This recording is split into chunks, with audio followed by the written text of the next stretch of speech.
Welcome to this Speaker's Corner meeting of the Republican Labour Education Forum. These meetings are they're ad hoc, if you like. They're a hot topic of the day, and this meeting has been called in response to the revelations that were put out on the Channel 4 program on the royal finances. It was Channel 4. It was a combination of dispatches and, of course, the Sunday Times. So this meeting is in response to those revelations that we've been treated to. So we've got two speakers today. Steve Freeman is going to introduce the topic, and then Phil Vellender is going to give us a bit more detail about the royal finances. So I'm going straight to Steve. Thank you, Carol. I noticed as I was looking to this that in 2015 there was a petition registered in Parliament calling for the Queen to pay off the UK's national debt by selling off some of the Crown's assets. Now, I don't even pay off the national debt by selling off some of the Crown's assets, but this petition managed to garner 15 signatures. I mean, normally you have to have about 10,000 to force it onto the agenda. So of course it didn't take off, and it's significant in a way about, and we want to talk a little bit about that Parliament wasn't interested. I would say that neither myself nor Phil are experts in royal finances. I doubt if. I'm sure you comrades probably know as much as we do. We only decided to look at this yesterday. And it may be a future topic that we might look at in greater detail. And I'm referencing the article by Richard Palmer in The Guardian on the 2nd of November, and of course the Dispatches programme I also watched. Our concern, therefore, is not with the details of that, but more to do with the politics and the questions that this scandal reveals and was revealed in the Channel 4 Dispatches programme. I thought of 4 questions, not the one I think Richard threw up. Why did they do it now? I didn't include that in my list of questions, but I did have, why is there no accountability for this scandal? Why is secrecy? My second question, why? And these are questions to you, comrades, really, because I'd be interested to know what comrades think about this. Why is secrecy so important? My third one was, why is there no Republican movement? Or is there a Republican movement? I mean, maybe there is, maybe there isn't. We could discuss that. And another one, which we've spoken about, is why is there no Republican Party in England? I mean, there's one in Northern Ireland. Why isn't there one in England? Now, I've seen James O'Brien say, well, basically we have a kind of lazy republicanism in England because it's a large number of people, maybe 25% of people who claim to be Republicans in some form or other. And yet it's never turned into a political thing. James O'Brien called it lazy republicanism, meaning we can't be asked. Why bother? Why bother doing anything about it?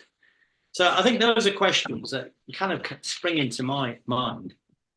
I saw a report recently of the King and Queen of Spain being pelted by angry residents in Valencia with mud and stones. I think murder, mud, mired monarchy, I think would be a great Sun sort of headline. Murder, mired monarchy. I can't see this would happen here, I was thinking to myself. Why would it happen there? And I think when I was thinking about this, well, in a way, the monarchy was reintroduced by Franco to keep a republic at bay. So history and culture is not the same in Spain because of that experience in the 1930s as it is here. We've been going back for a much longer time. So I think there's history and culture. And I was thinking to myself, perhaps the King of Spain is seen as the head of state, responsible for these disasters and failures of the state. I don't think anybody here thinks the king really is the head of state or will be responsible for any of the disasters that we've had. And we've had plenty of them, like the post office scandal, like Bread Products, like Grenfell, like Hillsborough. Nobody would think the king should have anything to say in that. They do the plaudits. They don't really do responsibility. So last week we had a forum on the manifesto that we put forward we published it in July 2024 for a Commonwealth of England, and we had 2 points in that, and they don't often appear. But I'm just going to reference them because they don't often appear in the manifestos of most of the left. One of those important points is public ownership of land, and that goes to the heart of what's going on here. All the land in England, it says, currently owned by the Crown, is the property of the Commonwealth, the sovereign people of England. All rents from land will be used for public purposes.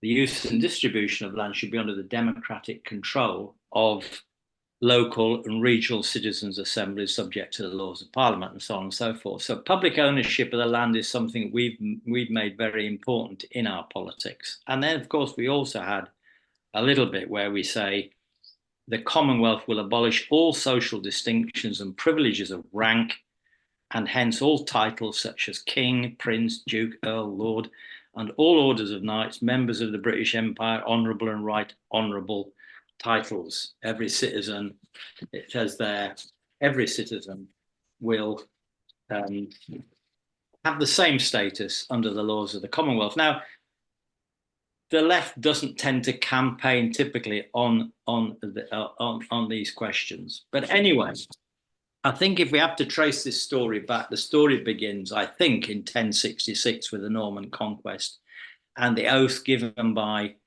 one of the most violent, psychopathic, genocidal monarchs we've ever had, William I, or William the Bastard. And it's from that point of taking over the land that you get the Duchy of Lancaster and the Duchy of Cornwall, which are central to this story, going right the way back to later on to the 13th century. Now, interestingly enough, I'd forgotten, they were abolished in 1649 by the said Commonwealth, and they were restored again after 1660. But they were put together in a slightly odd sort of way. But they were abolished and restored. So they've been abolished once before, and they have been restored. But I want to make the key point, which is relevant. I think the key in this story,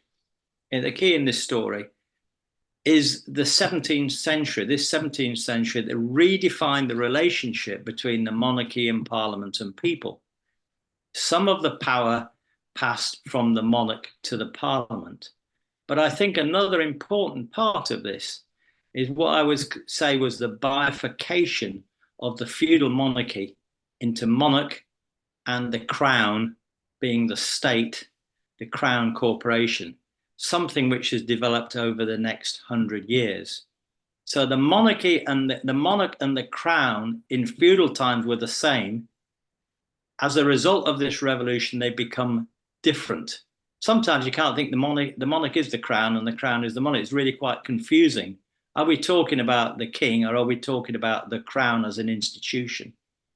Remember that the monarch owns Balmoral and Sandringham, but the crown owns Buckingham Palace. So we've always been talking in the Republican Labour Education Forum about the idea of the crown being, or the crown state being, a corporate body, not about individual monarchs, but an institution, more like the East India Company, almost like a multinational corporation operating across the globe. Its headquarters are in Whitehall, and the chief executive of this Crown Corporation operates from Downing Street, and it employs about 4 million people. Okay, that's a big organization, a big and powerful organization. Then we have this second corporation that could be called, I invented a name for it, Royal Family Limited, a private limited company, or what the Duke of Edinburgh used to call the firm. Remember that. This is headquarters, I think it's probably headquartered at Balmoral Castle, and it employs about, well, I thought it was 1,000 people. Phil told me it was 700, so maybe it's 700. It doesn't matter. Press secretaries, cooks, servants, drivers, footmen, all sorts of royal advisors, etc. And these two bodies, if we think of them distinctly, the Crown as the state and almost the private company, the Royal Family Limited, both of them are sort of well, I suppose you could say they're separate and yet they go together. I remember an old embarrassing song from the 1950s, which reminds me. So here we're going to get. It was called "Love and Marriage." I don't even remember this song. Older comrades among you might do. Love and marriage, go together like a horse and carriage. It said. It's a sort of, and it concludes, you can't have one without the other. It said. So from that song, and it's a bit like that. The Royal Family Limited and the Crown are distinct. They go together, and you can't have one without the other. So if we could say we could abolish if we could abolish the Royal Family Limited and redistribute those 700 people, 700 workers, you say, well, we could just carry on with the Crown as it was without making any change, but we couldn't because they're so connected together. They would open up the whole question of how the state operates, how it works, which is why the two things have to defend each other. The Crown has to defend the royal family, and the royal family is there to protect the Crown, because behind the Crown is the City of London and finance and banking, because that was really the impact of that glorious revolution in the 17th century. So what we have done as a Republican Labour Education Forum, we have tended to talk about the Crown and the power of the state. If you go to the Republic, the official organisation of Republicans in England, Scotland and Wales, they focused very much on the personality of Charles Windsor and the royal family. So we've been concentrating on different sides of this issue.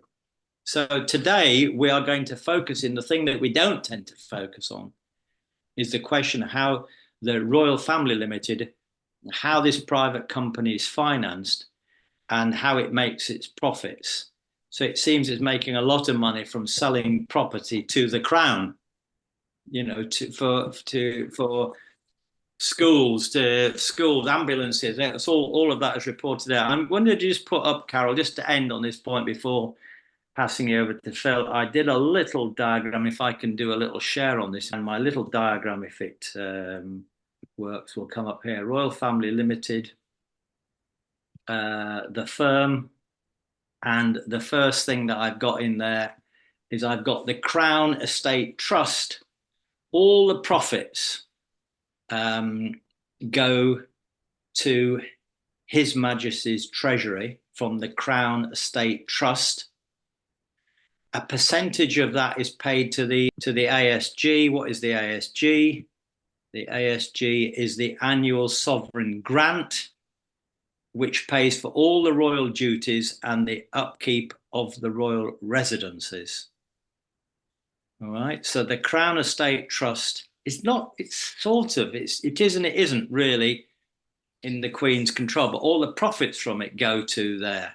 And then in addition to that, we've also got these two other components. We've got also the sovereign grant reserve. There's a little reserve they've got of 45 million. If they get into debt, there's a reserve in their finances to pay those debts. They've spent more than they can get. They can dip into this 45 million pound reserve. Then we've got the Duchy of Lancaster, which gives money to the king. These are the private sources of money for the king. And it says the Duck there. I missed the Y off that. The Duchy of Cornwall gives the funds to the Prince of Wales.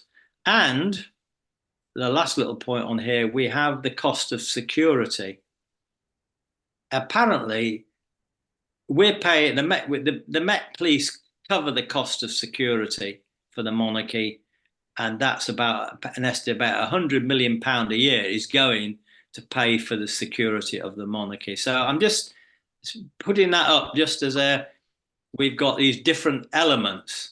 We've got the Crown Estate Trust, we've got the annual sovereign grant, and they've got their reserve, and then we've got the monies from the Duchy of Lancaster and the Duchy of Cornwall, not forgetting how much money is paid, how we have to pay the Metropolitan Police to £100 million to protect them. Now, I'm going to stop at this point because Phil's going to come in and we're going to talk a little bit more I think, about where we are, but more the politics, Phil, is what we're going to talk about rather than all the details of the finances. Obviously, I've been looking forward to hear what comrades have got to say, and I hope we can develop some of these things more in discussion.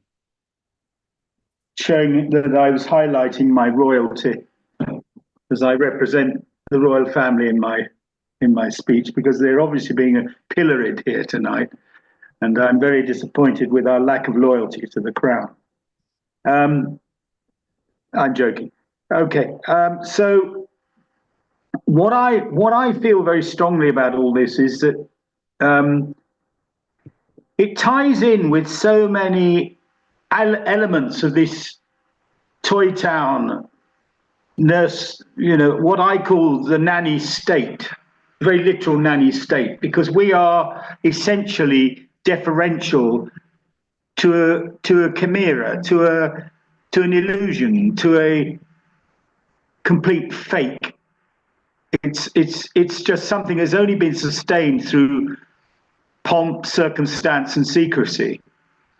And I think my main interest in this is how it relates to other things we've been talking about here that Steve has alluded to. And those are things like the blood scandal. But I'd go back even further than that. I'd go back to the Kenya Mau Mau torture hearings.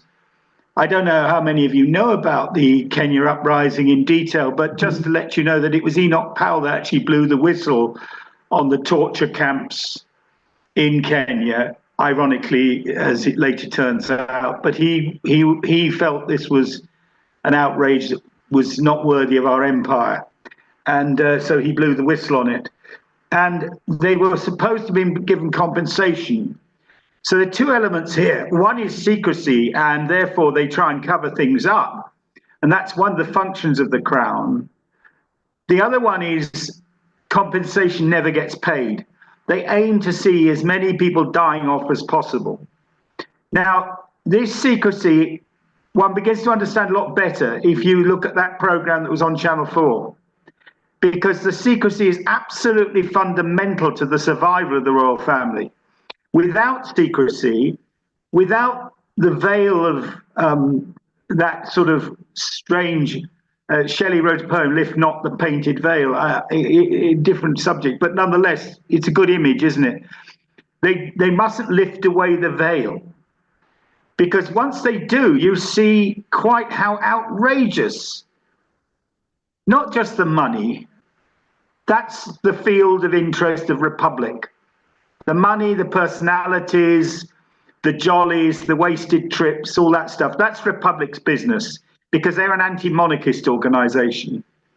As Republicans, we tend to be much more broad in our critique of the state, of the crown, because we see it more important to understand how our daily lives are essentially limited by the kind of political democracy, so-called, we live in. And this secrecy pervades British culture and British society and our so-called democracy. I do insert so-called because I believe fundamentally it is stagnant and putrid and putrescent and rotten, and it emanates from the settlement of 1688. And I know we've had Reform Acts and I know we've had changes, and now I think black MPs are allowed in the lifts in the House of Commons. So there have been enormous advances. But that aside, those trivial, in my opinion, reforms don't cover the fundamental weakness of the fact that we do not have democratic control over our institutions, our government, our parliament, our whole crown structure of government.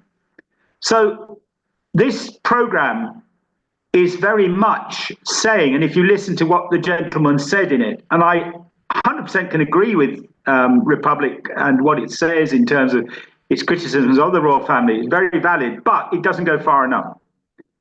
And so we can find out that they've got all this money, all these lands, all these secret things they do, but what are we able to do about it? This is the question that was left unsolved from our civil war back in the 1640s. It was never resolved. When Charles II came back and when the Stuart dynasty was re-established, the questions that led to the Civil War were reformulated. A new bourgeoisie took over the House of Commons. They created a kind of republic for a while. Oliver Cromwell became king in all but name. And there was such a thin support or understanding of the political importance of what had happened in the Civil War that the royal House of Stuart was able to be re-established. And if we run down the centuries, nothing that has been said about this royal family has really changed. They knew no more about it in the 1700s than they did in the 1800s, than they did in the 1900s. They've managed to sail on regardless because it's seen as normal. And what the British state managed to do was to create this illusion that all this was entirely normal. That we do it like this because we're British, we're a democracy, we're free people. And then they trot out Magna Carta and habeas corpus and all these things. So what is the real important thing we're learning at the moment by watching this program? Well, I believe that it's about creating a fundamental program of Republican reform, democratic Republican reform, which says we don't need a secret Privy Council which the king meets with every week. We don't need to swear allegiance to some monarch that's basically a big business person, because that's all they are. Let's be clear about it. What that program demonstrated was they're no more royal than fly. They're just as much into making money as anybody else is in British capitalism. The only thing about them is they double as a kind of holding together of the British state, which is why they get a sovereign grant, and also as a head of state, they double as that, but they also double as keeping the myth going. So lots of people, they do a good job, and they're worth every penny. Tourism would collapse without the royal family and all that stuff, which any slight analysis will tell you is nonsense. What was interesting about James O'Brien's show this morning, I've only had time because I've been busy all afternoon to listen to the first half hour or so, is he is in a liberal position, like so many people who are critics of the royal family, in that they are stunned by what was revealed. They're shocked. I mean, he was shocked. He said he didn't know the question he was going to ask his listeners to respond to. He really didn't know. And that's because, as Steve pointed out, we have no Republican tradition here, and I mean that explicit in terms of a party. There is no there's no party in this country that has a Republican strand in its manifesto.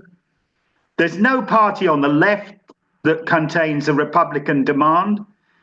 They all consider it as large.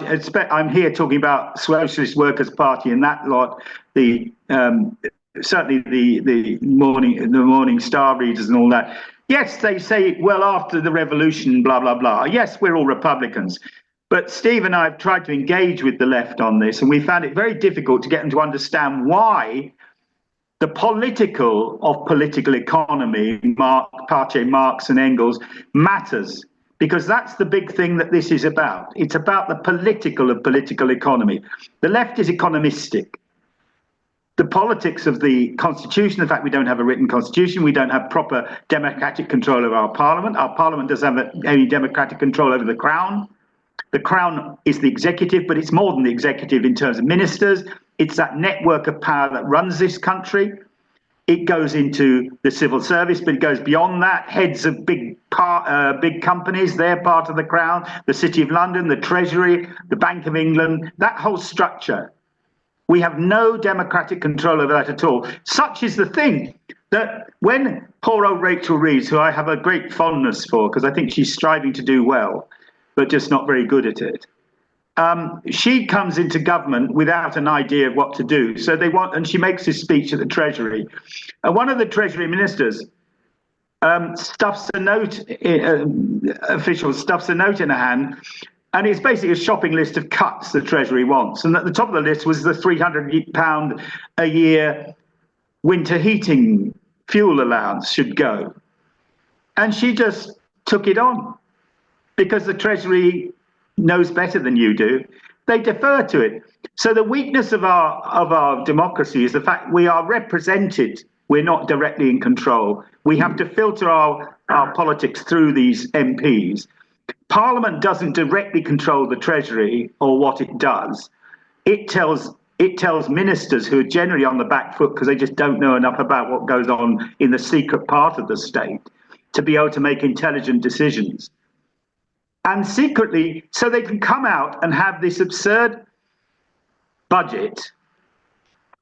5 days later, it emerges that their £300 fuel allowance cut, had the royal family, the firm, been paying its taxes, would be absolutely unnecessary.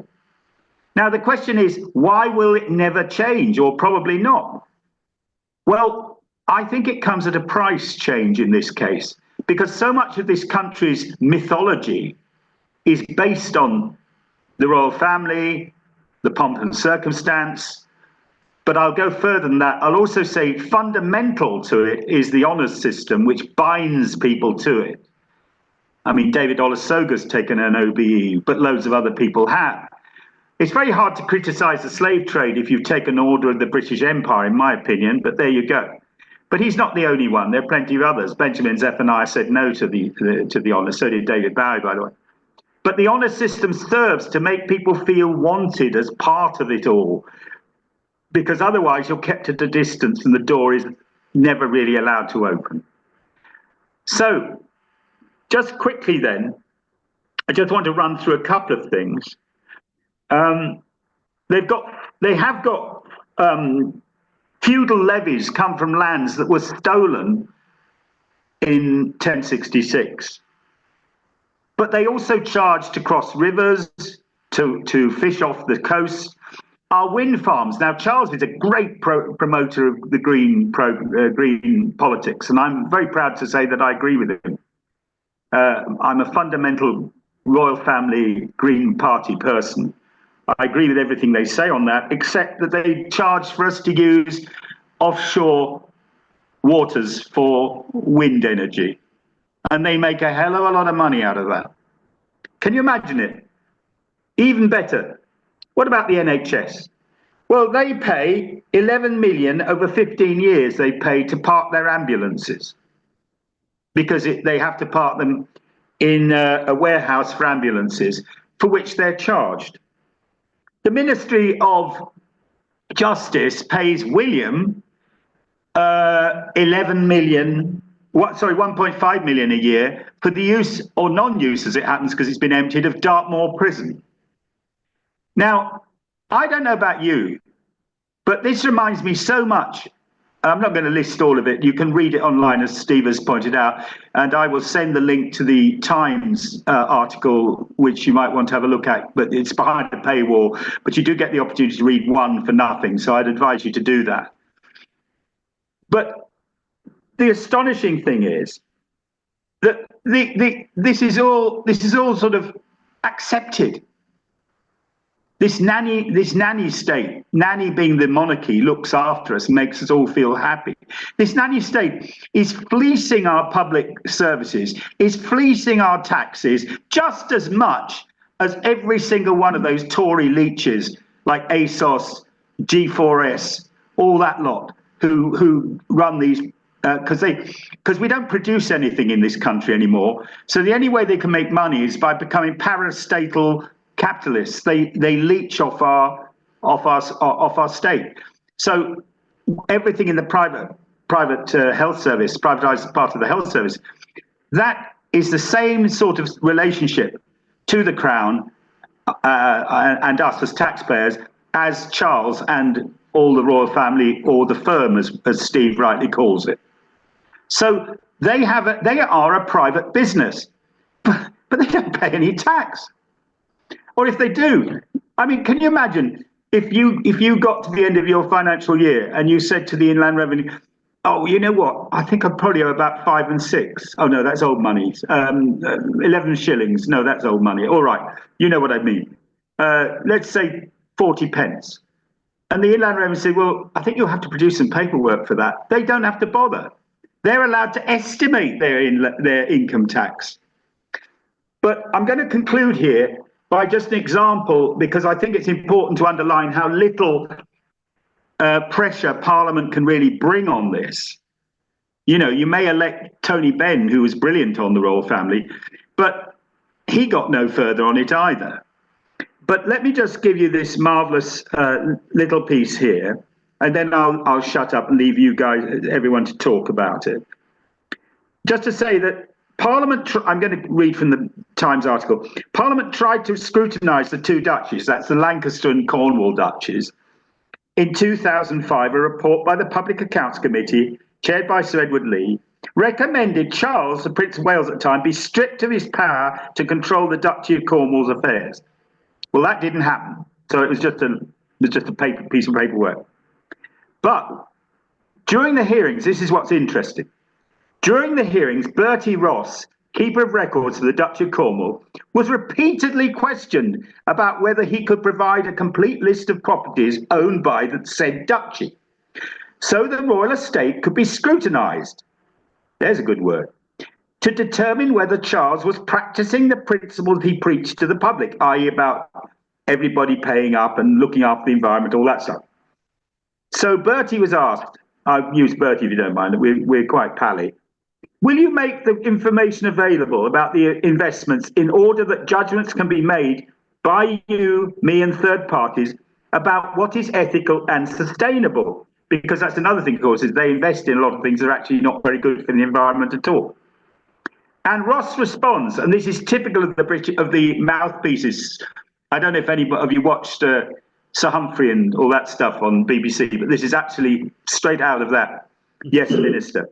Ross responds, I do not think this is an issue which is relevant to this committee. And that was it. That's nice. And until now, the complete list of property holdings for both duchies has never been made public. I rest my case. Okay, I'll shut up now and let the discussion continue. Thank you very much. Yes, thanks very much, Phil and Steve. Yep, it's all secrecy, isn't it, folks? It's all covered up. We are not to know what the royal family has or pays in any shape or form.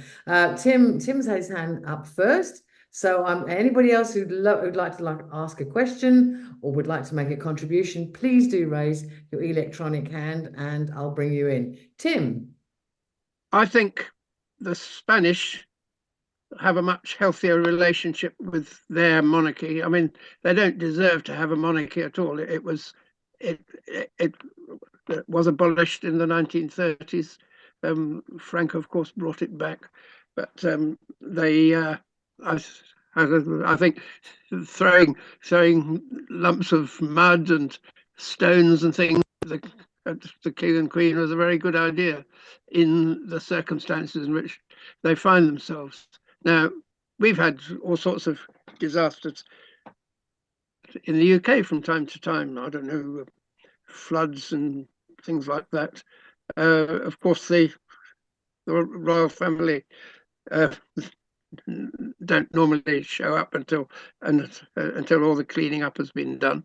But I just wonder whether anyone would chuck lumps of mud at them there.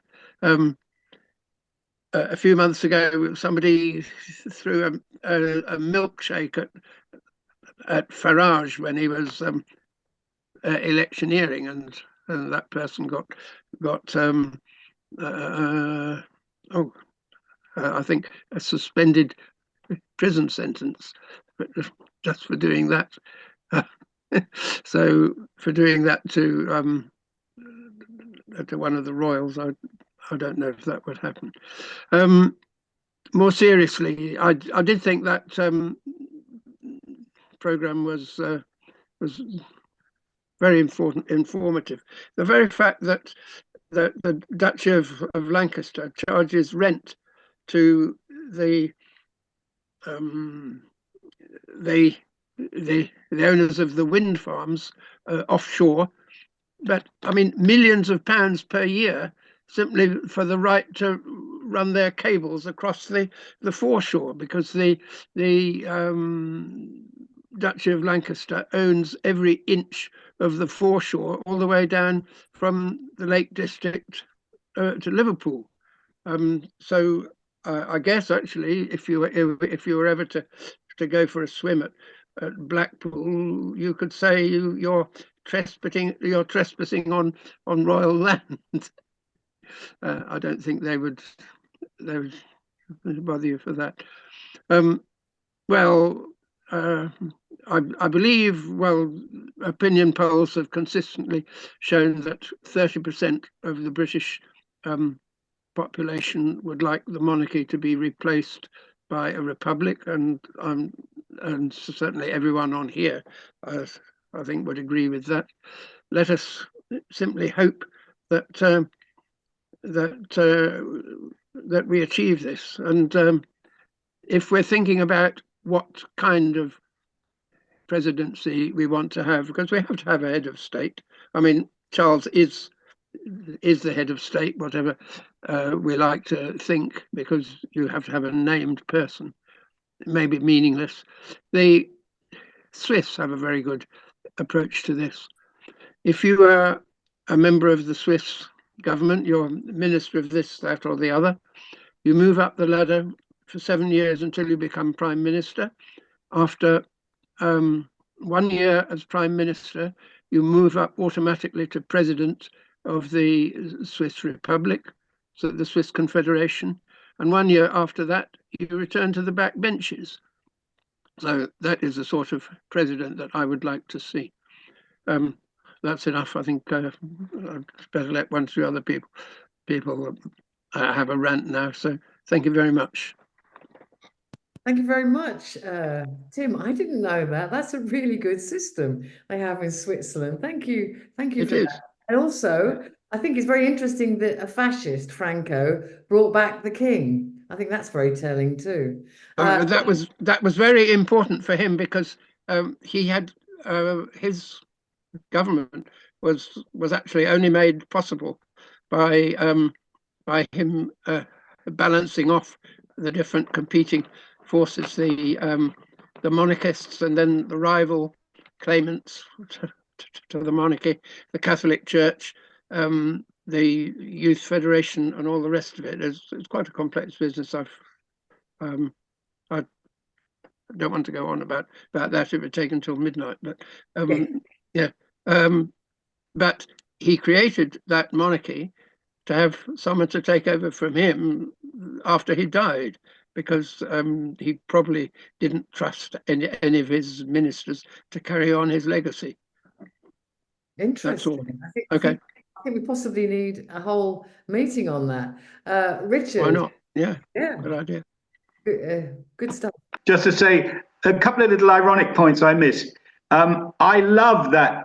I love it whenever Kate and Will are doing good works in the clubs and going around tapping poor beggars on the head and saying, here's 50 quid for the next couple of years to help you through. One of the interesting things was Will did this marvelous campaign about helping the homeless. But it transpired in the programme, I hope you saw, that the estate in Cornwall, which he draws rents from, was cited as being below the lowest possible level of environmental guidelines necessary for making it habitable. The windows in one house, you could see the curtains blowing with the wind coming through it. So it's ironic that they think they can peddle this idea that they're doing all these good works, when in fact they're not. They're just a bunch of shysters. And the other thing I was going to say was that the role of the monarch is very important. If you look in the Second World War period, the role of monarchs in Eastern Europe, for example, what is now Eastern Europe, in facilitating the rise of fascism in those countries, Mussolini had a good relationship with Vittorio Emanuele in Italy. And in fact, Vittorio Emanuele signed off the two things. He signed off, he enabled Mussolini's putsch, And he then also signed off the papers to get the liquidation of the Jewish community rolling, whilst given the present of these huge estates outside Pisa. So kings, I think, are really dangerous. Monarchies are really dangerous to democracy, because if the political conditions seem to indicate or put pressure on it, they can often end up being the facilitators rather than the defenders of the people. They facilitate the rolling in of, say, fascism or extreme right-wing governments. And I think that's one thing about America, which is now split into two parties, autocracy and democracy, roughly speaking. King Trump is exactly what he's trying to become. And in that situation, he would be released from any controls of their what they call guardrails of even the slight democracy America has. So kings are really dangerous. Monarchies are dangerous. They're dangerous to democracy, and they're dangerous to us. It's not just the secrecy, it's not just the money, it's the democratic threat they pose. Sorry about that. Yeah, no, absolutely, Phil. Richard, are you all right to come in now, Richard? Richard Sampson? Yeah, I think that a number of people have referred to Spain and the role of the monarchy in the recent floods. I think that it's very dangerous to make superficial comparisons. I think that the Spanish monarchy is like a copy of the British monarchy. It's just much more low key. They don't have 19 palaces. They maybe have 2 or 3 or something like that. And they don't, they're not so outrageously rich, and they don't cost so much money. The king and the queen went to Valencia to try to boost morale in the same way, although some people have denied it, that the queen would have turned up in the Blitz, or the king would have turned, or the queen mother would have turned up in the Blitz. That we're going to pull through this together. We're all on the same side. We're part of the same team. But it was obviously very ill judged, and a lot of commentators have said that, because it was manipulated by the regional government in Valencia is controlled by the People's Party, or the Popular Party, and the Spanish government is the Socialists. So there's a lot of bad blood there, and they were seeking who to blame, and the extreme right-wing groups who were jumping on the bandwagon saw it as an opportunity to blame everybody. And so it wasn't, I don't think the king and the queen, it doesn't show that they're massively unpopular more than they were a couple of days ago. It just shows that it was a very ill-judged visit, because they got into a very out of control situation. They expected to be loved, and they met a lot of angry people, and some people who were there as provocateurs, and it was massively out of control. I don't see it so different as the British monarchy when it does the same kind of grandstanding, or when Diana used to go and visit people with AIDS in hospital and all that kind of stuff, or even, as just been mentioned, when the prince and the princess do their sort of charity events.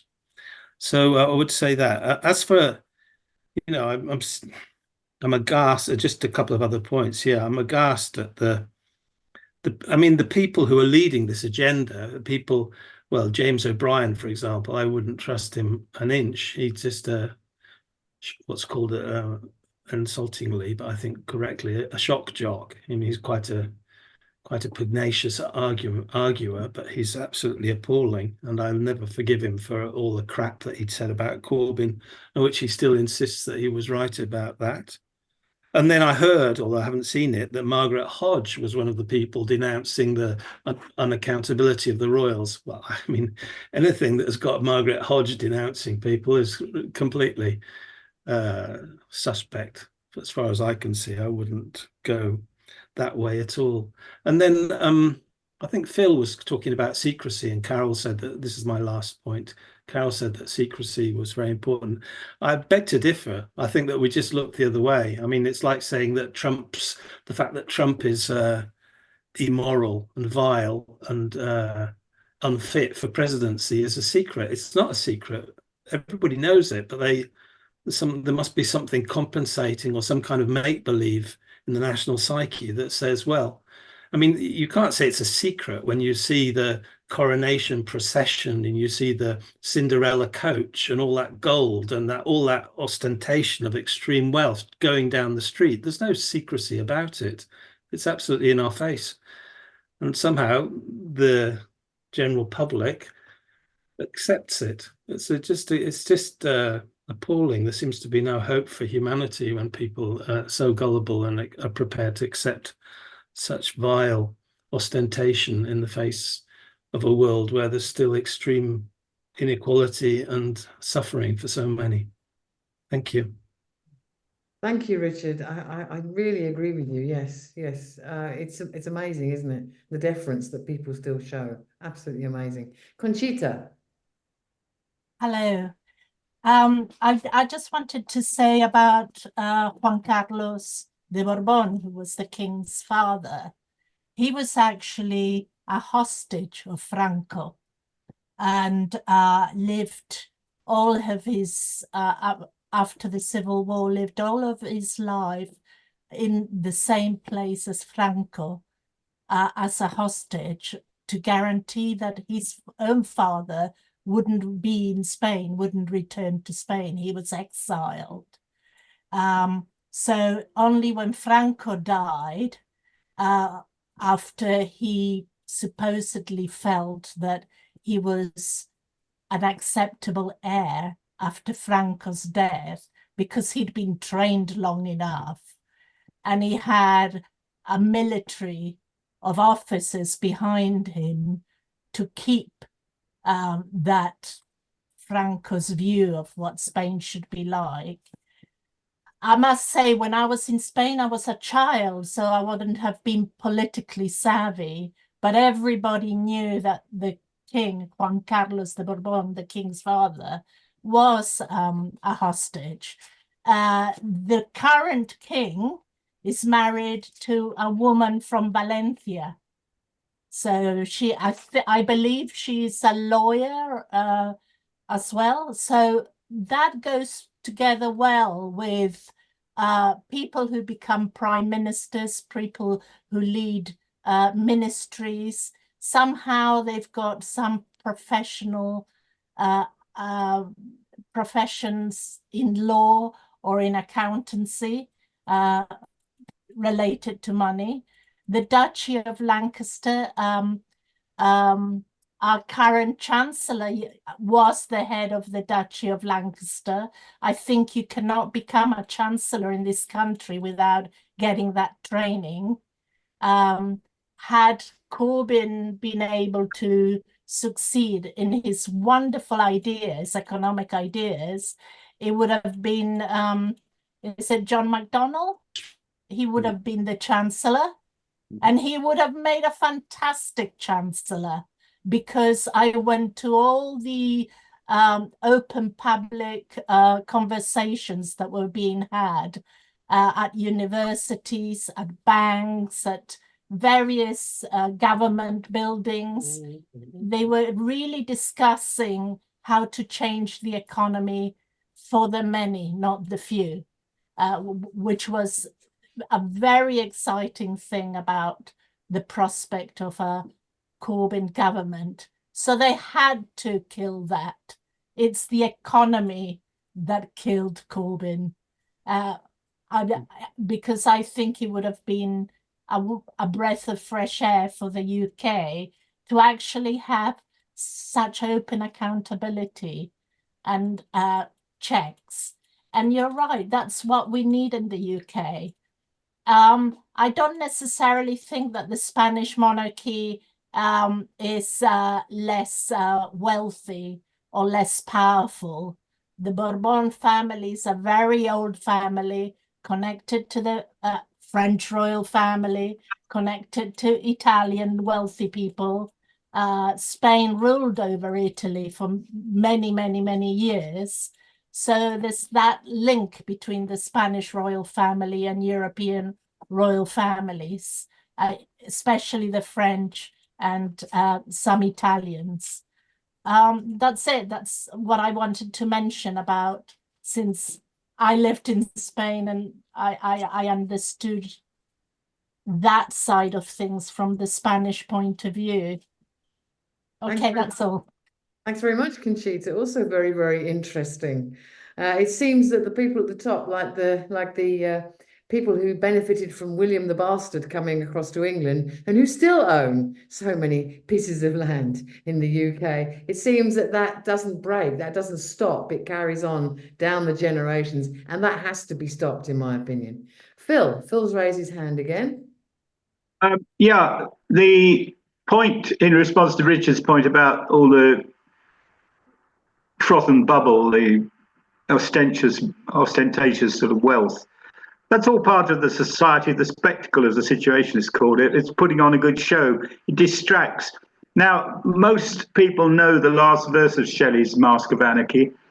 For the many, not the few, in fact, was paraphrased from Shelley's Mask of Anarchy, but they probably haven't read the first half. And the first half is the description of a ghastly masquerade, and it describes the state and why the state has all these baubles and bright coaches and everything, because it hides behind it anarchy, which is the figure of the internal operation of the state, what actually makes it work in the interests of the particular class that rules. Now, of course, he wasn't a Marxist, but given his time, he described it very accurately, I think. If you read from lines 1 to 134 of the Mask of Anarchy, that, I think, is the part that is really relevant to us tonight. And that's what's necessary. You can't sustain a ridiculously out-of-date institution like the British monarchy unless you keep people dazzled. And yes, I think it's important to remember that despite no promotion whatsoever of republicanism in the last, well, since 1647 possibly, it's quite true to say that it's amazing that the percentage of people who want a republic has remained around 29–30%, notwithstanding the fact that there is no real debate about it. You'll never get even, we used to get Tony Blair, Tony Benn, Paul Foot on things like Any Questions. You won't get them anymore. And they would frequently raise these issues. But as far as the Spanish monarchy goes, I think it's interesting that Philippe, I think his name was, the previous king, got done for fraud.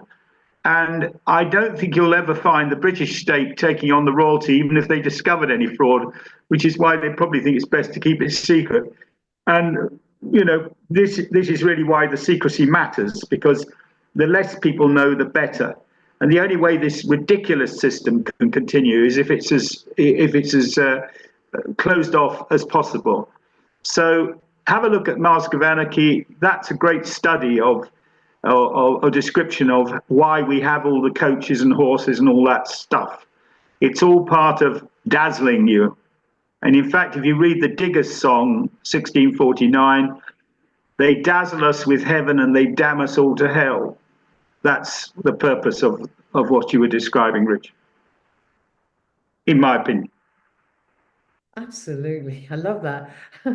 Dazzle us with heaven. And what was the word? Dazzle us Damn with... us all to hell. Damn us all to hell. I love that. Yeah. They dazzle us with heaven and they damn us all to hell. Yes. Marvellous. 1640, Diggers' song, 1649. Biggest song. Fantastic. Diggers' song, the Diggers' song. Thank you, Phil, for that. Pleasure. We need to go back to Steve then, and then to Phil to give their concluding remarks. So, Steve, over to you. Yeah, I'm just going to, I think, I'm just looking back. I wasn't really intended. I mean, I think somehow my reference to the Spanish monarchy kind of took us off onto a particular thing, and it was like a throwaway one line, and everybody then followed up on the one line. So I wasn't really expecting that. I wasn't doing an analysis of the history or nature of the Spanish monarchy. I was saying that what I really wanted to say was the history of the monarchy and republicanism in Spain means that the people in Spain look at their monarchy in a very different way, and the points that Conchita made and Richard, I think, are kind of part of that. But I think I disagree with Richard, that Richard seemed to be saying, well, we already know everything there is to know and we don't care. We're not bothered. because when we see their parades and all the rest of it, all the things that Phil talked about, the fact is that we don't know so much stuff about the monarchy.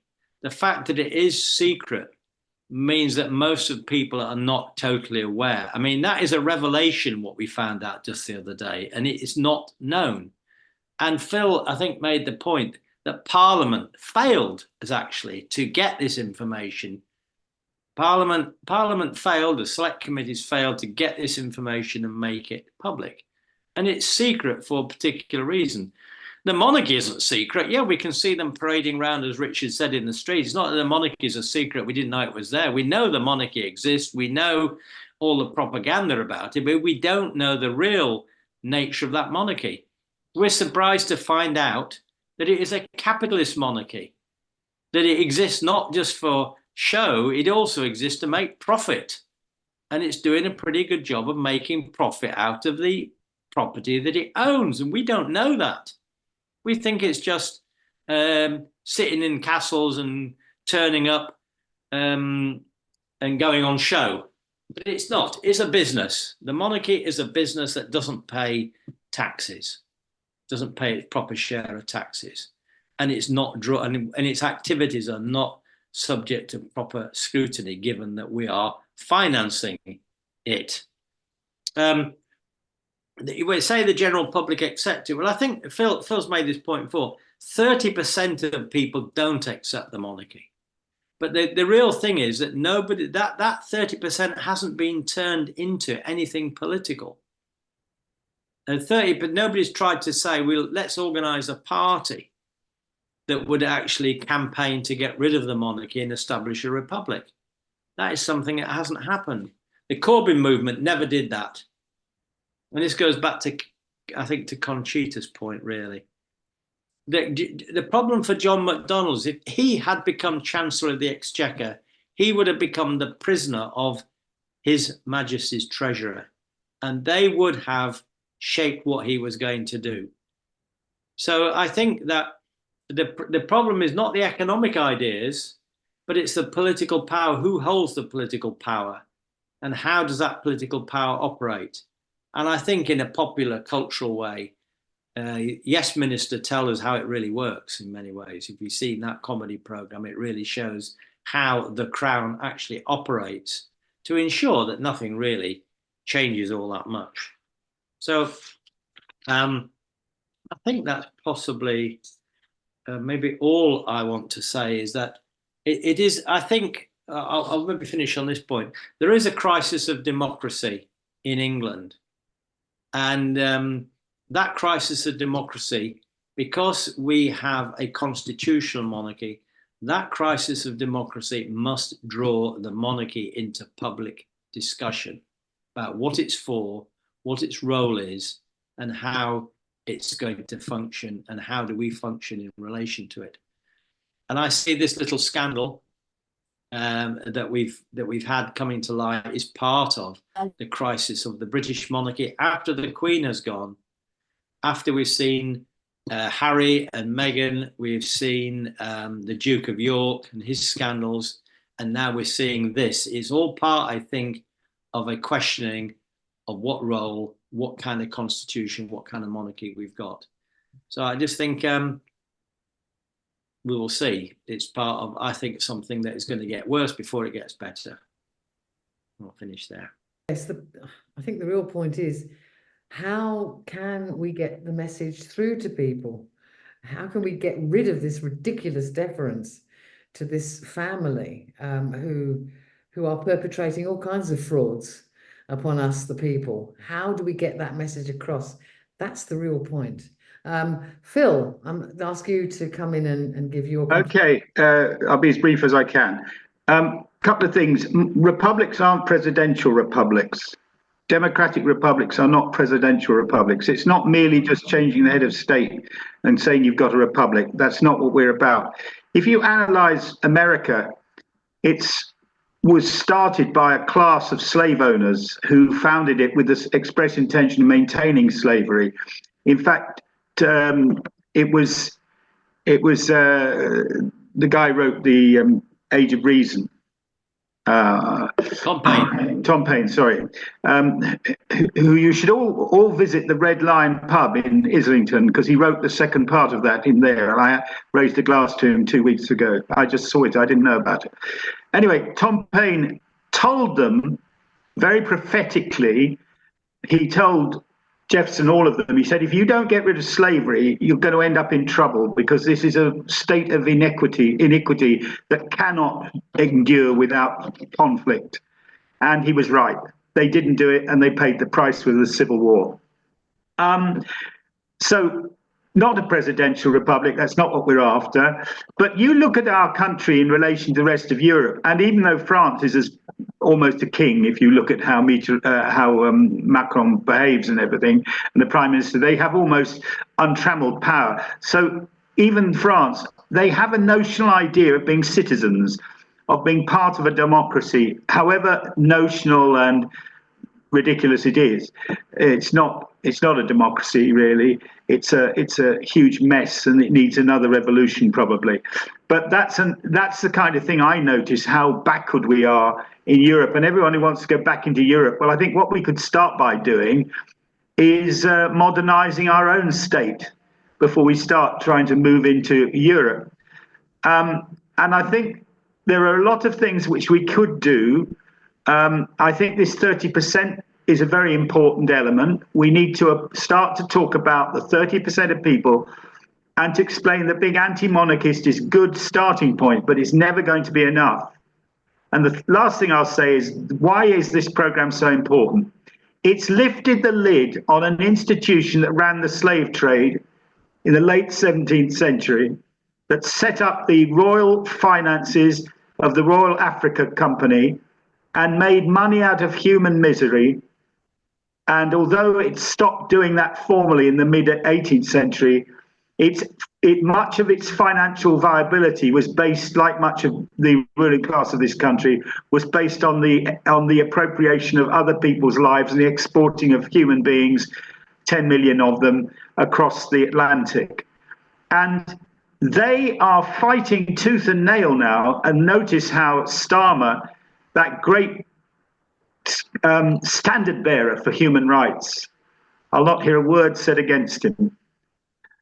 He's the greatest champion of human rights that has ever been Prime Minister of this country, and he's a hypocrite. He chaunts his human rights lawyer record, and yet he said, like a colonial administrator in India in the 18th century, we will not discuss reparations. Well, I think they're going to have trouble now, because a lot of people around the world are going to read about this. They're going to say, well, hang on a minute. You say you can't afford reparations.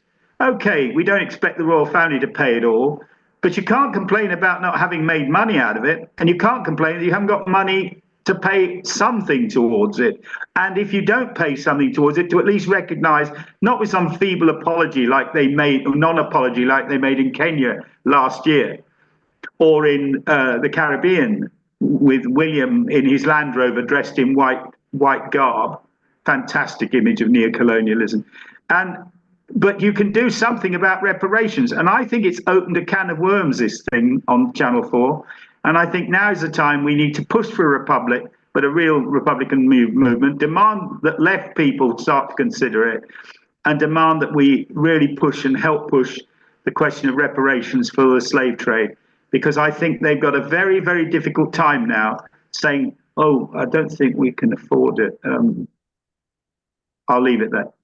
I'd like to make, if I could, Carol, just one more point, if I could. Yep, absolutely. Just a small point. When I'm saying that 30% of the population is vaguely in some areas is in favour of a republic, that's a large number of people. And I would point a finger at the socialist movement, because the socialist movement has done more or less nothing to try to turn that opinion into an active politics, an active programme, an active party. The left, either in the Corbyn movement, and that's ironic really, because Tony Benn did raise this question, did take it seriously. Jeremy Corbyn was a follower of Tony Benn, but when he got his chance, he didn't take forward Tony Benn's program. He didn't make anything out of it. He dumped it and said, well, I can become Prime Minister and use the powers of the Crown to introduce some form of socialisation from above. And it was something that failed. And most of the far left is no more interested in republicanism than Jeremy Corbyn is. So our whole socialist movement says, well, of course, under socialism, there won't be a monarchy. So if that's the case, why bother doing anything about it right now? So I think that for different reasons, the socialist movement has failed to mobilize and build a Republican Party with something that we don't have, something that would take that anti-monarchist sentiment and turn it into something positively democratic and Republican. So that's I think the problem we got is massive, really. Absolutely, Steve. And I just say, one other thing. I did see a comment from Ray, which I agreed with in the chat, saying that, of course, we're incorporated into the Crown. When you become an MP, you go into Parliament, you swear your oath of allegiance to the Crown in Parliament. And at that point, you are, you're compromised, really.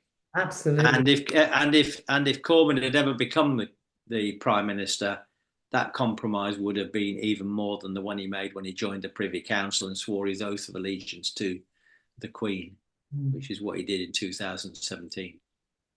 And you saw the way that the establishment reacted when Clive Lewis tried not to take the oath of allegiance. That caused a real kerfuffle, didn't it? So that just showed you, although they're trying to say, oh, it doesn't mean anything, it's, just do it, it's not important. It is important. And that's why they wanted him to go back and say it, and they forced him to go back and say that oath again. That shows how important it is to them.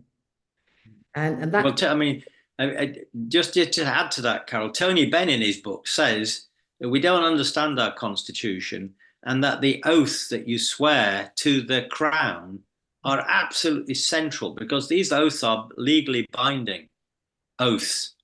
Like swearing, like you go into court and you swear on the Bible to tell the truth, the whole truth, and nothing but the truth. That's not a joke when you do that. It's like a serious thing that you're doing. And our constitution, says Tony Benn, works exactly like that. You swear to get into Parliament, an oath of allegiance. You swear if you become a member of the armed forces. You swear if you become a minister, you join the Privy Council. You make these oaths. And Tony Benn says that is the shall we say, the skeleton of our constitution, these oaths. They're not to be just treated like a joke. They are really quite serious legal things that you're doing. Tony Benn knew that because he had to do all that anyway as a minister. So he knew it from the inside. That's why his case was very powerful. Absolutely. And I see Richard has put an interesting point in the chat. The Fabians believed that once Labour was in power, privilege would just fall away through education. Interesting point, Richard. The Fabians are always waiting for everything to happen slowly, catch a monkey, aren't they? That's a good point, Richard. Right, I don't see any further hands up, so it's left to me to thank Steve and Phil very much indeed, and for us to all go away and think about spreading the word that we actually need a republic, and we need rid of the Crown, we need rid of the monarchy, and we need true democracy in this country, and think about how we can spread that message to our networks, our various networks. So thank you all very much indeed for attending tonight. Thank you for the contributions and the questions, and especially thank you to Steve and Phil. And sorry, can I quickly say, and please do come to the programme of events we are putting on, because they're all elements of the discussion on republicanism. So I'm sure if you're signed up, you'll be getting the emails, but do please come, because the more of us that come to those things and talk about stuff, the better we understand it, all of us, the better it will be, because we can spread the message more authoritatively than we could if we're just saying, I want to be a Republican, which is great. It's a good starting point. But, absolutely, totally agree with you. So at that point, I'm saying goodbye to everybody. Thank you for attending, and enjoy the rest of your evening.